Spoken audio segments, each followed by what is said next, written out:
창세기 37장 18절부터 36절입니다. 요셉이 그들에게 가까이 오기 전에 그들이 요셉을 멀리서 보고 죽이기를 꾀하여 서로 이르되 꿈꾸는 자가 오는도다.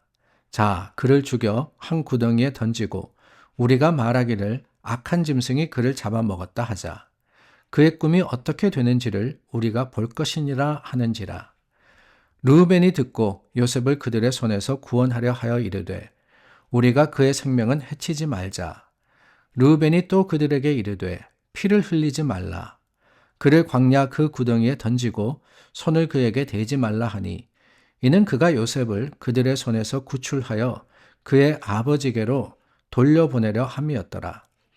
요셉이 형들에게 이르매 그의 형들이 요셉의 옷, 곧 그가 입은 채색 옷을 벗기고 그를 잡아 구덩이에 던지니 그 구덩이는 빈 것이라. 그 속에 물이 없었더라. 그들이 앉아 음식을 먹다가 눈을 들어 본즉 한 무리의 이스마엘 사람들이 길르앗에서 오는데 그 낙타들의 향품과 유향과 모략을 싣고 애굽으로 내려가는지라. 유다가 자기 형제에게 이르되 우리가 우리 동생을 죽이고 그의 피를 덮어둔들 무엇이 유익할까? 자, 그를 이스마엘 사람들에게 팔고 그에게 우리 손을 대지 말자. 그는 우리의 동생이요 우리의 혈육이니라 하매 그의 형제들이 청종하였더라. 그때 미디안 사람 상인들이 지나가고 있는지라. 형들이 요셉을 구덩이에서 끌어올리고 은 20에 그를 이스마엘 사람들에게 팔매 그 상인들이 요셉을 데리고 애굽으로 갔더라. 르우벤이 돌아와 구덩이에 이르러 본즉 거기 요셉이 없는지라. 옷을 찢고 아우들에게로 되돌아가서 이르되 아이가 없도다. 나는 어디로 갈까? 그들이 요셉의 옷을 가져다가 순념소를 죽여 그 옷을 피에 적시고 그의 채색 옷을 보내어 그의 아버지에게로 가지고 가서 이르기를 우리가 이것을 발견하였으니 아버지의 아들의 옷인가 보소서 하매 아버지가 그것을 알아보고 이르되 내 아들의 옷이라. 악한 짐승이 그를 잡아 먹었도다. 요셉이 분명히 찢겼도다 하고 자기 옷을 찢고 굵은 배로 허리를 묶고 오래도록 그의 아들을 위하여 애통하니 그의 모든 자녀가 위로하되 그가 그 위로를 받지 아니하여 이르되 내가 슬퍼하며 수올로 내려가 아들에게로 가리라 하고 그의 아버지가 그를 위하여 울었더라. 그 미디안 사람들은 그를 애굽에서 바로의 신하 친위 대장 보디발에게 팔았더라. 하나님께서 택하신 사람을 쓰시는 방법은 참 희한합니다. 그냥 하나님의 뜻을 이루기 위해서 채우시고 또한 이루시면 좋을 텐데 항상 먼저 어려움을 당하게 하십니다. 하나님이 쓰시는 방법 중 하나가 바로 그 시험이다 라고 하는 거예요. 요셉도 그렇지 않습니까? 높여주시겠다는 꿈을 꾸게 했습니다.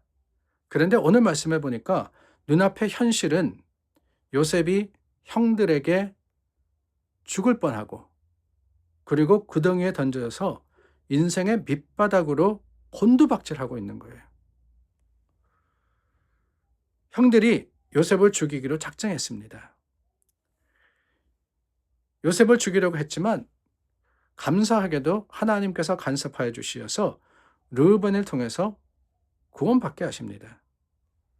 21절과 22절 말씀해 보니까 르우벤이 그들의 손에서 요셉을 구원하려 하여 생명은 해치지 말자. 생명은 해치지 말자. 그의 계획은 무엇이었느냐? 나중에 요셉을 구출해서 아버지께로 돌려보내려 했다라고 하는 거예요. 르우벤이 누구냐? 야곱의 12아들 중에 맏이었습니다.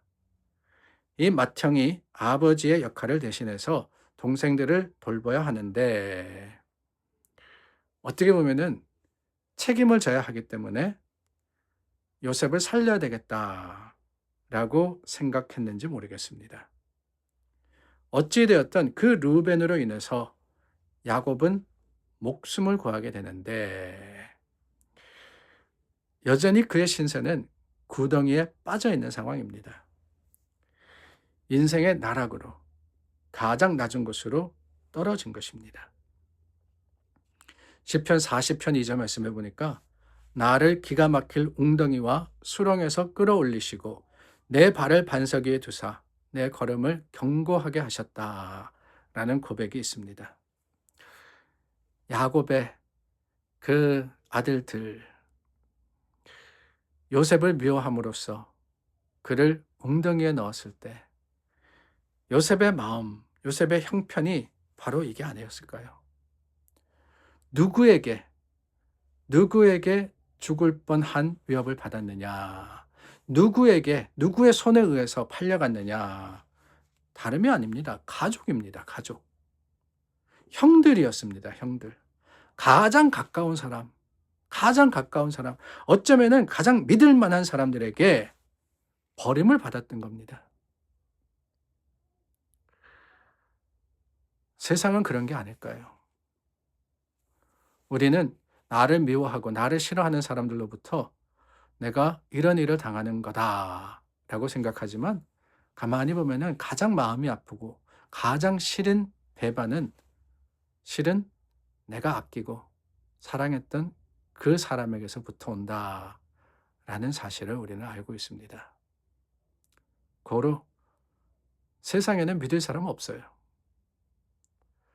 안타깝지만 참으로 이런 말 하기 미안하고 죄송스럽지만 세상에는 믿을 사람 없습니다. 그 말은 뭐냐? 다르게 표현하면 하나님만이 우리의 믿을 만한 분이시다 라고 하는 거예요. 하나님만이. 모든 소망이 끊어졌을 때 가장 가까운 사람이 우리를 구덩이에 몰아넣었을 때 우리는 기억해야 합니다. 하나님은 그곳에서도 우리와 함께 하신다라는 사실을 말입니다. 시편 40편의 고백과 같이 하나님 그 구덩이에 요셉을 버려두신 것이 아닙니다. 르우벤을 통해서 아니 거기서 죽음을 맞이하는 게 아니라 애굽으로 어떻게 하다 보니까 다행히 팔려갔다? 다 우연처럼 보이지만 그렇지 않아요. 하나님이 간섭해 주셨고 하나님께서 요셉의 길을 지켜주셨기 때문에 이런 일들이 일어났던 겁니다. 우연히가 아니에요. 하나님의 계획과 섭리 가운데 말입니다. 그러므로 여러분, 우리는 기억해야 합니다.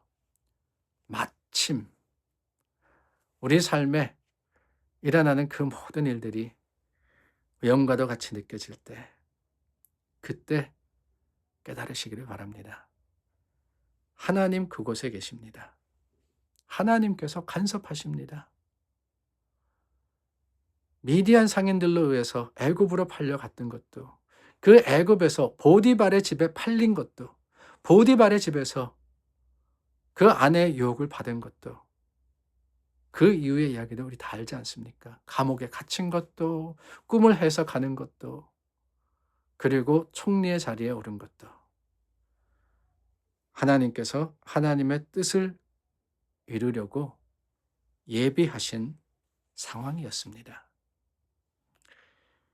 그렇습니다, 여러분.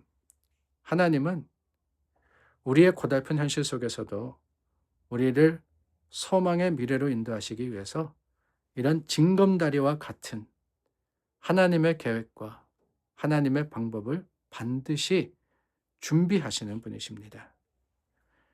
여러분, 요셉의 삶을 따라가면서 한번 보시길 바라요.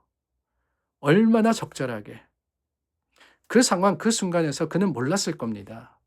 내가 팔려가다니, 내가 억울하게 누명을 쓰다니, 내가 갇히다니. 그러나 여러분, 우리는 알지 않습니까? 그 순간이 하나님의 은혜의 순간이었고 그 순간이 하나님의 계획의 순간이었으며 하나님께서 이루신 것이라는 것을 우리가 뒤를 돌아볼 때, 요셉의 삶을 돌아봤을 때 깨닫는 것처럼 저와 여러분, 오늘을 살아가면서 알지 못할 때도 많습니다. 왜 하필이면 내가 고난을 당하고 내가 이런 문제를 당하고 내가 왜 이렇게 실패를 해야 하고 왜 내가 넘어져야 하느냐. 내 마음이 상할 때 여러분, 보이지 않는 앞을 보려고 하는 것이 아니라 이미 우리 삶에 역사하신 하나님의 그 손길을 기억하며 주님을 바라시기를 바랍니다. 지금까지 우리를 이끄셨는데, 신실하게 우리와 함께 하셨는데, 지금 이 순간 우리를 떠나시겠습니까? 그렇지 않습니다. 하나님 우리와 함께 하시기에 그 하나님을 의지하여서 주님과 발맞추어 걸어가는 오늘 하루가 될 수 있기를 예수 그리스도의 이름으로 축원합니다. 기도하겠습니다. 하나님 감사합니다. 매 순간순간 우리 연약하고 미련하여서 알지 못하지만 하나님의 계획이 이루어지게 하시고 주님께서 우리의 손을 붙잡아 주심을 깨닫게 하여 주시니 감사합니다. 오늘도 그 주님을 부여잡습니다. 하나님의 계획 따라 살아갑니다. 주님께서 이루어 주시옵소서. 예수님의 이름으로 기도드립니다. 아멘. 하나님의 거룩하심 가운데 승리하시는 여러분들 되시기를 우리 주님의 이름으로 축원합니다.